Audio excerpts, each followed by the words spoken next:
Think like a doctor, sick at the wedding. The challenge: can you figure out what is wrong with a 38-year-old man who suffers from fevers, insomnia and night sweats after traveling to the mountains of Colorado to be his brother's best man? Every month, the diagnosis column of the New York Times Magazine asks well readers to try their hand at solving a real-life medical mystery.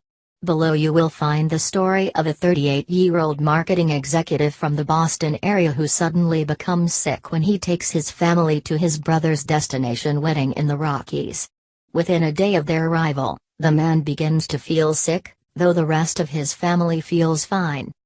As usual, the first reader to offer the correct diagnosis gets a signed copy of my book, Every Patient Tells a Story, along with that feeling of satisfaction that comes from solving a difficult but really cool case. The patient's story. Either you are getting in the car with me to go back to the hospital, or I'm calling an ambulance, the woman announced. It's totally up to you. Her husband, 38 and never sick a day in his life, had been desperately ill for more than a week.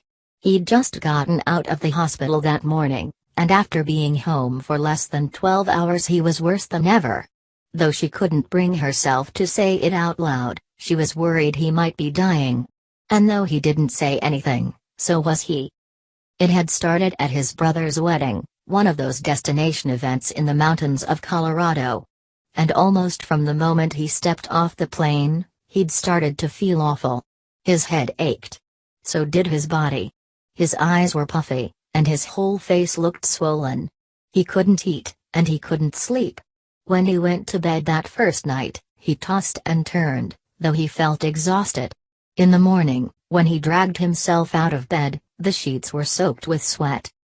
Just the altitude? At first he wrote it off as altitude sickness. The resort was 11,000 feet above sea level, and he'd never been this high up. Though his wife and the kids felt fine, there were others in the wedding party who were feeling the effects of the altitude as badly as he did. One of the bridesmaids fainted at the rehearsal dinner. And an elderly aunt had to leave before the wedding. The day of the wedding it snowed, in May. The kids were thrilled. His wife took them sledding. He'd spent the day in bed, trying, mostly unsuccessfully, to get some sleep. That afternoon the wedding service seemed to last forever. The tuxedo felt like a straitjacket. There was a pressure in his chest that made it hard to breathe. But he'd stood at the front of the church, proud to be best man to his younger brother. After the service, the photographer led them outside, trying to capture the spring blossoms covered with snow that made the setting so extraordinary, and he worked hard to exhibit an enthusiasm he was too sick to feel. By the time he made it to the dinner reception, his whole body shook with violent chills, and his head was pounding. His collar felt so tight he could hardly swallow.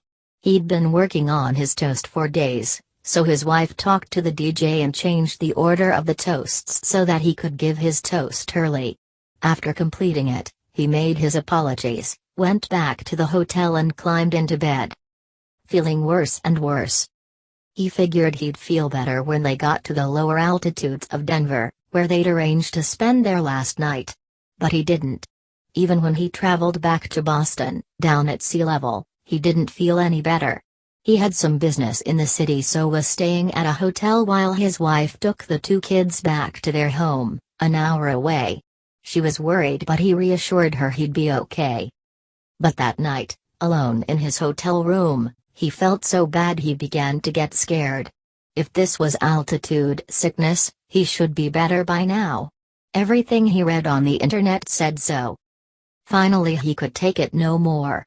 He went to the front desk and asked for a taxi and went to the closest emergency room, at Massachusetts General Hospital. An inflamed heart.